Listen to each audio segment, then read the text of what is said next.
अगर आपने अभी जेई मींस 2023 के रीसेंट ट्रेंड को समझ लिया कि एनटीए किस टाइप से जो है क्वेश्चंस को पूछ रहा है, तो यहाँ पे जो है आप अपनी शिफ्ट में भी एक अच्छा स्कोर ला सकते हैं। तो यहाँ पे हम देखने वाले हैं कंप्लीट चेकलिस्ट जिसके थ्रू स्टूडेंट्स 150 प्लस मार्क्स तक जो है अपना कंफर्म कर सकते हैं। तो यहाँ पे गिवन पॉइंट्स हम स्टूडेंट्स के लिए जो है कवर करेंगे। सबसे पहले हम देखेंगे कि पिछली 4 शिफ्ट में क्या स्टूडेंट्स ने यहाँ पे गलतियां करी है। देन दूसरी चीज की हाईएस्ट वेटेज चैप्टर्स आपके तीनों ही सब्जेक्ट के कौन कौन से रहे और मोस्ट स्कोरिंग चैप्टर्स कौन कौन से थे, और क्या कुछ क्वेश्चन आपके यहाँ पे रिपीट हो रहे हैं। मतलब कि यार सिंपल सा एक स्टूडेंट के दिमाग में आता है कि क्या उन्हें मेमोरी बेस्ड क्वेश्चंस देखना चाहिए, क्योंकि यहाँ पे बहुत बड़े बड़े मेमोरी बेस्ड क्वेश्चन के सेशन चलते हैं, तो उन्हें लगता है कि कहीं वो अपना टाइम वेस्ट तो नहीं कर रहे। तो ये चीज भी आपकी क्लियर की जाएगी। और पीवाईक्यूज आपके लिए कितना ज्यादा यूजफुल है ये चीज हम देखेंगे। क्या डायरेक्ट फॉर्मूला बेस्ड क्वेश्चन भी जो है जेईई मेंस में पूछे जाते हैं, ये चीज हम देखेंगे। और क्या आपकी एनसीईआरटी यूजफुल है, अगर है तो किन सब्जेक्ट्स के लिए है, और बेस्ट पेपर अटेम्प्टिंग स्ट्रेटजी आपकी क्या हो सकती है ताकि आप एक अच्छा स्कोर जो है एग्जाम के अंदर ला पाए। तो ये सारी चीजें हम डिस्कस करने वाले हैं। सबसे पहले बात करते हैं फिजिक्स की। देखिए फिजिक्स के अगर हम ट्रेंड को यहाँ पे समझे तो फिजिक्स आपका काफी ज्यादा इजी आ रहा है और बहुत बढ़िया मतलब स्कोरिंग सब्जेक्ट है आपके लिए।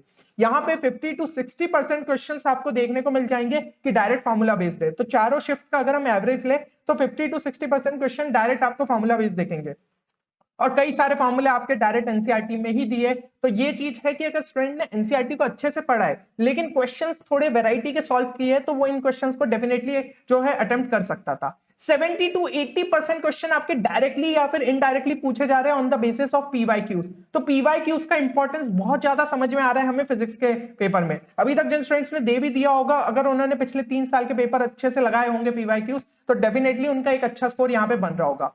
और यहां पे एक चीज ये देखी जा रही है कि 3 से 4 क्वेश्चन आपके स्टेटमेंट बेस्ड या फिर मैच द कॉलम टाइप में देखने को मिल रहे हैं। तो इन सभी क्वेश्चंस को यार आपको लास्ट में अटेम्प्ट करना चाहिए, क्योंकि ये थोड़े से टाइम कंज्यूमिंग हो जाते हैं। और अभी के जो रीसेंट ट्रेंड है उसके हिसाब से यार आपको कम से कम टारगेट रखते हुए चलना पड़ेगा 18 प्लस क्वेश्चन का। ठीक है, फिजिक्स में कम से कम 18 प्लस क्वेश्चन करेक्ट करने होंगे, तभी आप एक बहुत बढ़िया स्कोर तक यहाँ पे पहुंच सकते हो। क्योंकि फिजिक्स आपका यहाँ पे इजी आ रहा है तो हमें उसे ही सबसे ज्यादा यहाँ पे टारगेट करना होगा। अब अगर हम बात करें हाईएस्ट वेटेज टॉपिक्स की, तो देखिए यहाँ पे मॉडर्न फिजिक्स सबसे ज्यादा वेटेज हमारा कैरी कर रहा है। 3 से 4 क्वेश्चन देखने को मिल जा रहे हैं। थर्मोडायनेमिक्स एंड केटीजी भी जो है काफी ज्यादा वेटेज कैरी कर रहा है। देन यहाँ पे moving charges, magnetic effect of current, यहाँ से जो है ज्यादा क्वेश्चन पूछे जा रहे हैं। करंट इलेक्ट्रिसिटी जो है काफी वेटेज कैरी कर रहा है। एंड ग्रेविटेशन, ग्रेविटेशन से जनरली एक क्वेश्चन आता है, लेकिन कभी कभी एनटीए को अगर लगा तो ग्रेविटेशन से 3 क्वेश्चन भी डाल देता है, जैसे कि एक शिफ्ट में हुआ। अब मेन स्पेसिफिक टॉपिक्स की अगर हम बात करें तो यहाँ पे EM wave, semiconductor, communication system से लगभग एक एक क्वेश्चन पूछे जा रहे हैं। तो इन टॉपिक्स को आपको डेफिनेटली अच्छे से करके जाना चाहिए। कुछ और इजी टॉपिक्स जो है आपके unit and dimension, kinematics and properties of solids, इन सबको लास्ट टाइम पे अच्छे तरीके से रिवाइज कर लो। तो यहाँ पे जितने टॉपिक्स बोले हैं इन पे आपको एक्स्ट्रा जो है अच्छे तरीके से रिवीजन करके जाओ। बाकी जितने ज्यादा सिलेबस करके जाओगे उतना तो आपको फायदा दिखने ही वाला है। अब अगर हम बात करें कि क्या यहाँ पे जो है आपके क्वेश्चंस रिपीट हो रहे हैं, तो यहाँ पे आप देख सकते हैं कि यूनिट एंड डायमेंशन में ये आपका मैच द कॉलम में जो है क्वेश्चन आया। इसी तरीके से 24 जनवरी शिफ्ट 1 में आया, फिर 25 जनवरी शिफ्ट 1 में आप देखो तो आपको समझ में आ गया था यार, किसी ने अगर 24 जनवरी का जो है पेपर सॉल्व किया होगा उसे पता चल गया कि यूनिट एंड डायमेंशन का जो है मैच द कॉलम में इस टाइप से क्वेश्चन बन सकता है। अब बस जो है आपकी यहाँ पे क्वांटिटीज चेंज हो गई और उसके हिसाब से जो है आपको डायमेंशन यहाँ पे मैच करना था। अच्छा, इस टाइप के क्वेश्चन में मैं आपको एक शॉर्ट ट्रिक भी बताना चाहूंगा जिसके थ्रू स्टूडेंट्स अपना टाइम सेव कर सकते हैं। तो बहुत ही कॉमन सेंस की बात है। अब आप एक चीज समझो, यहाँ पे अगर आप डायरेक्ट जो है पहले से स्टार्ट हो जाओगे मैच करना तो शायद आपको टाइम यहाँ पे ज्यादा लग सकता है। आप चारों को मैच करोगे और फिर ऑप्शन को मैच करोगे, ठीक है ना, तो इसमें जो है कभी कभी हमारा टाइम ज्यादा लग जाता है। आपको ऑप्शंस को ध्यान से देखना है। यहाँ पे देखो, ए वाला जो है आपका, क्या उसके जो है चारों यहाँ पे अलग अलग दिए, ए का क्यू है, ए का पी है, ए का आर है, ए का एस है। ये चीज अगर है तो हमें ए से स्टार्ट करना चाहिए। ठीक है, ये नहीं कि हमने जो है बी से स्टार्ट किया, क्योंकि बी में अगर आप देखो 3 में जो है बी के जो है पी से मैच्ड है। अब मान लो बी का अगर पी से मैच्ड आ भी गया तो यहाँ पे 3 ऑप्शंस पॉसिबल हो जाएंगे। हम यहाँ पे ऑप्शन को एलिमिनेट नहीं कर पाएंगे। जबकि अगर हम ए की बात करें तो इसके जो है चारों ही अलग अलग है, क्यू पी आर एस। मान लो अगर ए जो है वो क्यू से मैच कर गया, ठीक है, तो हमारा सीधा सीधा वही आंसर रहेगा, हमें बी सी डी को चेक करने की जरूरत ही नहीं पड़ेगी। तो इस तरीके से आप टाइम सेव कर सकते हो। यहां पे अगर हम सेकंड क्वेश्चन की बात करें तो इसमें भी यही चीज कर सकते थे। अगर हम ऐसा कोई ढूंढने जाए जिसमें आपके चारों ही अलग है, तो यहाँ पे हमें क्लियरली दिख रहा है सी।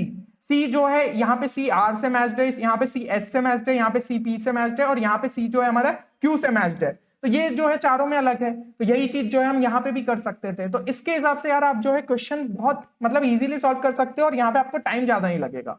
और अगर हम देखें तो यहाँ पे एक और क्वेश्चन फिर आपका 25 जनवरी शिफ्ट 2 में रिपीट हुआ, तो कहीं ना कहीं क्वेश्चन सिमिलर काइंड के देखने को मिल रहे। चलो यहाँ पे तो हमने सिमिलर की बात की, अब तो आपके जो है एग्जैक्ट फॉर्मूले भी यहाँ पे मैच कर रहे। यहाँ पे आप देख सकते हो ग्रेविटी ड्यू टू हाइट, ये वाला क्वेश्चन जो है इस कॉन्सेप्ट पे पूछा गया। ये 24 जनवरी शिफ्ट 1 में आया, 25 जनवरी शिफ्ट 1 में भी सेम कॉन्सेप्ट पे पूछा गया। तो जिसने अगर वो पेपर देखा होगा उसको यहाँ पे फायदा होता।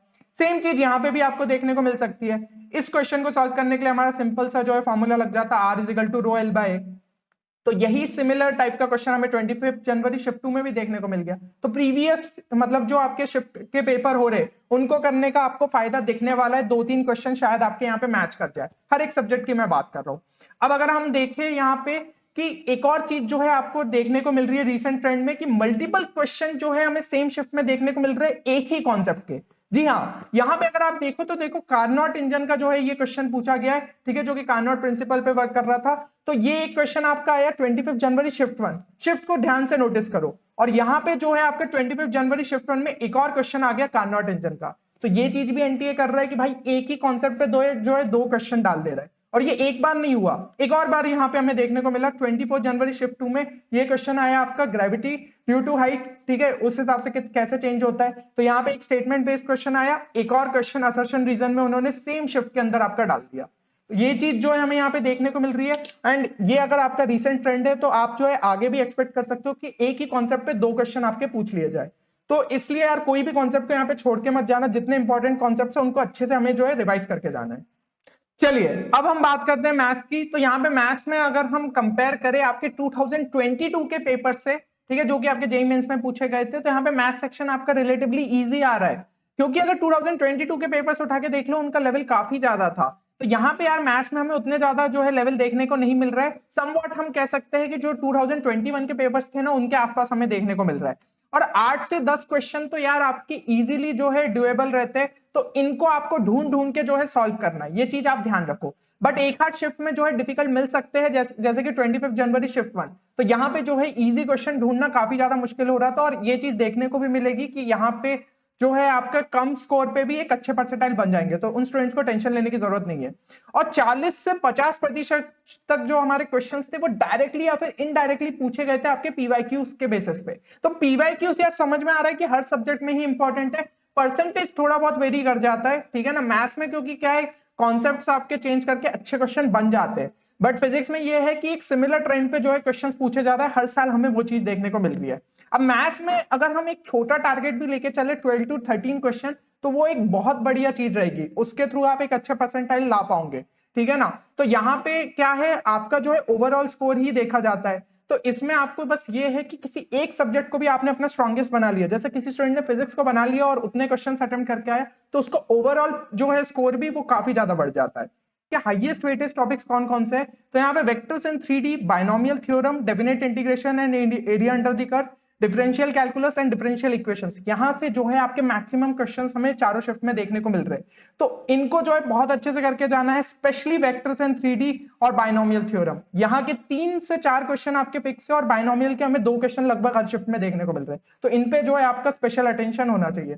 मेन स्पेसिफिक टॉपिक्स की अगर हम बात करें तो mathematical reasoning, statistics and sets and relation से जो है हमें लगभग एक क्वेश्चन देखने को मिल रहा है। इजी टॉपिक है, इजी क्वेश्चन पूछे जा रहे हैं, तो इनको आपको सॉल्व करके ही आना चाहिए। अब अगर हम जो है मैथ्स में भी ये चीज देखें कि क्या मैथ्स में आपके जो है क्वेश्चंस यहाँ पे रिपीट हो रहे हैं, तो यहाँ पे आप देख सकते हैं ये क्वेश्चन आपका पूछा गया था 24 जनवरी शिफ्ट 1 के अंदर, ठीक है। तो यहाँ पे ये सिमिलर टाइप का जो है क्वेश्चन आपका 24 जनवरी शिफ्ट 2 में भी पूछा गया। तो एरिया अंडर द कर्व का ये क्वेश्चन देखो यार, मतलब एक पैराबोला और लाइन कितना मतलब एरिया बाउंड कर रही है, ये क्वेश्चन था आपका। सेम का सेम जो एक क्वेश्चन आपका यहाँ पे रिपीट हो गया, बस थोड़ी सी वैल्यूज चेंज हुई है। तो किसी स्टूडेंट ने अगर उसका सॉल्यूशन देख के भी क्वेश्चन को समझ लिया होता, उसे पहले नहीं आ रहा होता, तो वो इस क्वेश्चन को जो है अटेम्प्ट कर पाता। बट अब क्या ये एक ही दिन पढ़ गए थे तो शायद कुछ स्टूडेंट्स नहीं भी देख पाए, लेकिन कुछ क्वेश्चंस हमें ऐसे थे जो कि एक दिन हुए और अगले दिन भी पूछे गए, तो वो स्टूडेंट्स तो एक्चुअली मतलब यार इस टाइप के क्वेश्चंस को देख सकते थे। अब अगर हम देखें तो यहाँ पे भी 24 जनवरी शिफ्ट 2 में जो है आपका क्वेश्चन पूछा गया है, तो पीएनसी से रिलेटेड है, ठीक है। Number of numbers greater than 7000 which can be found by using digits आपके दिए और रिपीटेशन अलाउड नहीं है। सेम टाइप के क्वेश्चन यहाँ भी देखने को मिला है, अब बस रेंज थोड़ी अलग कर दी है, 5000 से लेकर 10,000 तक यहाँ पे डिजिट्स चेंज कर दिए और विदाउट रिपीटेशन है। तो किसी ने अगर वो क्वेश्चन समझ लिया होता तो वो इसको भी अटेम्प्ट कर पाता। तो तीनों ही सब्जेक्ट में हमें ये चीज देखने को मिलेगी कि आपके मेमोरी बेस्ड क्वेश्चन आपको जो है फायदेमंद साबित होंगे। फिर यहाँ पे जो है आप देख सकते हो प्रॉपर्टीज ऑफ एडजॉइंट से रिलेटेड, तो ये क्वेश्चन भी जो है इसमें आपकी प्रॉपर्टीज ऑफ एडजॉइंट लगना था, उसके थ्रू जो है क्वेश्चन को सॉल्व कर पाते। सिमिलर टाइप का क्वेश्चन जिसके अंदर आपको प्रॉपर्टीज ऑफ एडजॉइंट का यूज हो रहा था, ठीक है। तो ये जो है यहाँ पे मतलब कि शायद शिफ्ट नहीं लिखी है, 25 जनवरी शिफ्ट 1 एंड आई थिंक ये 25 जनवरी शिफ्ट 2 का होगा। तो इस टाइप से जो है मतलब यार आपके क्वेश्चन यहाँ पे रिपीट हो रहे हैं। अब बात करते हैं हम केमिस्ट्री की। तो देखिए केमिस्ट्री का यहाँ पे काफी सारे स्टूडेंट्स को लगता है कि एनसीईआरटी उतने फायदेमंद नहीं होती है, लेकिन 60 to 70% पेपर आपका डायरेक्टली जो है एनसीईआरटी से आया है, लाइन बाय लाइन उठाया गया है, और थोड़ा बहुत एक्स्ट्रा पोर्शन जो भी है ना उसका भी काफी पार्ट आपका एनसीईआरटी में दिया है। तो एनसीईआरटी आपके लिए बाइबल है। अगर आपने एनसीईआरटी को 2 से 3 बार जो है पढ़ लिया है तो एक अच्छा स्कोर आपका बनना ही बनना है। और बाकी हम कह सकते हैं कि पीवाईक्यूज में भी जो है 60 to 70% पेपर जो है आपका डायरेक्टली या इनडायरेक्टली जो है पूछा गया है। तो पीवाईक्यूज भी बहुत ज्यादा यूजफुल थे। और ये मान के चलिए कि 4 स्टेटमेंट या फिर असर्शन रीजन टाइप के क्वेश्चन आपके पूछे गए थे लगभग हर शिफ्ट में, ठीक है। और किसी शिफ्ट में तो 5 क्वेश्चन तक डाल दिए थे। तो एक शिफ्ट कौन सी थी, शायद आपकी 24 जनवरी शिफ्ट 2 थी, जिसके अंदर आपके 5 स्टेटमेंट बेस्ड क्वेश्चन, मतलब असर्शन रीजन और स्टेटमेंट बेस्ड क्वेश्चन, और एक मैच द कॉलम भी डाल दिया, मतलब 6 क्वेश्चन यार इस टाइप के डाल दिए, ठीक है। तो इस टाइप के क्वेश्चन को आपको लास्ट में ही अटेम्प्ट करना चाहिए, ये चीज का आपको ध्यान रखना है, क्योंकि इसमें टाइम लग जाता है ना, दोनों स्टेटमेंट को चेक करो कौन सी सही है कौन सी गलत है, उसमें थोड़ा जज करने में हमें जो है यहाँ पे टाइम लग जाता है। तो इन टाइप के क्वेश्चन को हमें जो है लास्ट में अटेम्प्ट करना चाहिए। अब अगर हम केमिस्ट्री की बात करें तो देखिए केमिस्ट्री में आपको लगभग 15 प्लस क्वेश्चन सही करने का जो है टारगेट रखना चाहिए, अगर आप ओवरऑल जो है एक अच्छा स्कोर लाना चाहते हो, ठीक है। इतने क्वेश्चन यार डुएबल है अगर एक स्टूडेंट अच्छे से जो है पेपर को यहाँ पे सॉल्व करे।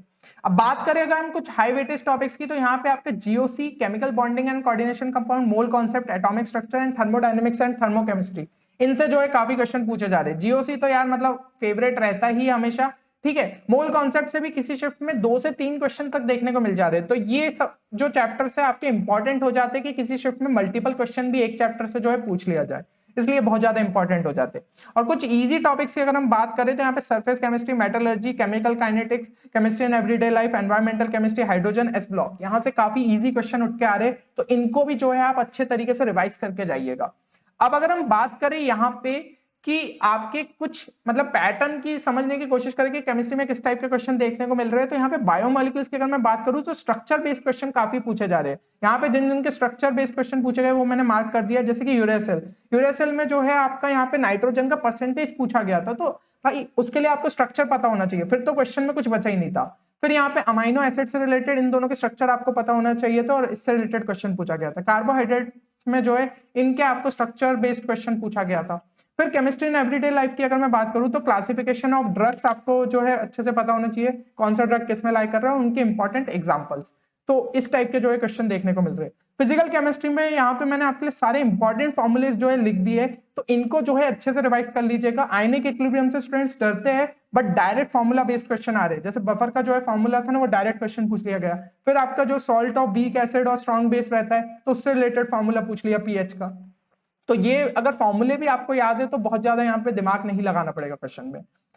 अब अगर हम देखें यहाँ पे कुछ ट्रेंड जो कि हमें समझ में आ रहा है कि कुछ क्वेश्चन आपको जो है केमिस्ट्री में ट्रिकी भी पूछ लिए जा रहे हैं, ठीक है। ये ट्रिकी क्वेश्चंस को हमें क्या करना चाहिए भाई, लास्ट के लिए लीव कर देना चाहिए। अगर कुछ चमका तो कर देना, नहीं तो फिर छोड़ देना। थोड़े बहुत क्वेश्चन छोड़ते भी आना चाहिए, फुल थोड़ी लाना है हमें पेपर में। एक अगर आप जो है नॉर्मल सा भी स्कोर लाओ तो एक अच्छे परसेंटाइल आपके आ सकते हैं।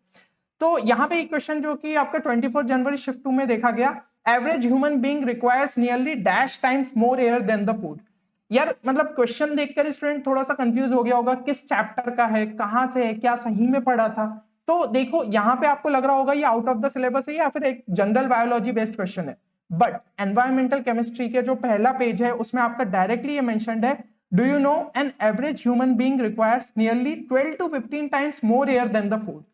यार ये एज अ फैक्ट जो है यहाँ पे दिया था, और पहला पेज तो ज्यादातर स्टूडेंट्स जो है चैप्टर का छोड़ देते हैं कि भाई उस पर कुछ ज्यादा इंपॉर्टेंट नहीं होगा, और यहाँ से क्वेश्चन उठा के फेंक दिया। तो भाई एनटीए कुछ भी कर सकता है, ठीक है ना, ये चीज हमें सीधी सीधी यहाँ से समझ में आ रही है। और यहाँ पे फिर आपका आंसर क्या हो जाता है, ऑप्शन 1। लेकिन एक और क्वेश्चन जो कि देखा गया 24 जनवरी को, ठीक है, तो इसमें जो है पूछा गया था phosphodiester bond of RNA is most stable at. यार इस टाइप का क्वेश्चन जो है ना आपकी ना कोचिंग मॉड्यूल में दिया होगा, ना मेरे हिसाब से एनसीईआरटी में इस टाइप से रेलिवेंट इन्फॉर्मेशन दी है। तो ये कैसे बना क्वेश्चन और क्या हुआ पता नहीं, समझ नहीं आया, बट ये क्वेश्चन भी डाला। तो इस टाइप के क्वेश्चन को यार छोड़ देना चाहिए, ठीक है ना। आप बहुत ज्यादा इस पर टाइम वेस्ट मत करना, और तुक्का तो मत ही मारना।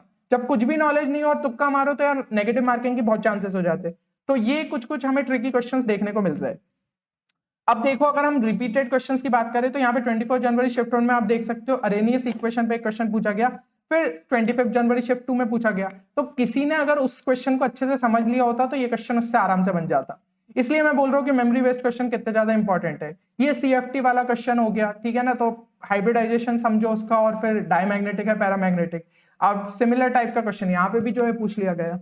तो यार वही है, अगर आपने देखा कि कोऑर्डिनेशन कंपाउंड से जो है इस टाइप का कॉन्सेप्ट पढ़ाया गया, मतलब इस टाइप का जो है कॉन्सेप्ट पूछा गया क्वेश्चन में, नहीं समझ में आया, आपने उधर ही देख लिया उसे, तो पेपर में अगर सेम टाइप का क्वेश्चन रिपीट होता है तो आप उसे सॉल्व कर पाओगे। एंड यहाँ पे आप जो है फिर देख सकते हो ये स्पिन ओनली मैग्नेटिक मोमेंट पे पूछा गया, ठीक है ना। तो सेम टाइप का क्वेश्चन यहाँ पे भी जो है आपसे पूछ लिया गया कि सेम वैल्यू किस किस में होती है। तो स्पिन ओनली मैग्नेटिक मोमेंट अगर निकालना आता होता तो आप जो है ये क्वेश्चन अटेम्प्ट कर सकते थे। तो जब सेम टाइप के क्वेश्चन देखने को मिल रहे हैं तो ये समझ में आ रहा है मेमोरी बेस्ड क्वेश्चन को आप देख लो, लेकिन लाइव सेशन में यार 3-3 घंटे बैठने से अच्छा, क्योंकि वो सेशन बहुत लंबे चलते हैं, तो रात में जैसे ही मेमोरी बेस्ड क्वेश्चन कहीं ना कहीं तो अवेलेबल हो जाएगा आपका, तो वहां से उठा के आपने क्वेश्चंस को देख लिया, ठीक है, कि क्या क्या उनके सॉल्यूशन है। तो एटलीस्ट आपको नजर पड़ जाएगी कि किस टाइप के क्वेश्चन पूछे गए, और अगर उस टाइप के क्वेश्चन रिपीट होता है तो आप जो है सॉल्व कर पाओगे। चलिए तो फिर अब हम देखते हैं कि यार आपका जो है पेपर अटेम्प्टिंग स्ट्रेटेजी किस तरीके से होना चाहिए ताकि आप एक बहुत बढ़िया स्कोर यहाँ पे एग्जाम में ला पाओ। एंड काफी सारे स्टूडेंट्स को जो है मैंने ये चीज पहले ही बताई थी एक वीडियो में, जिसको उन्होंने फॉलो भी किया और उनका अच्छा स्कोर आ रहा है। तो आपको भी इसे ध्यान से सुनना चाहिए।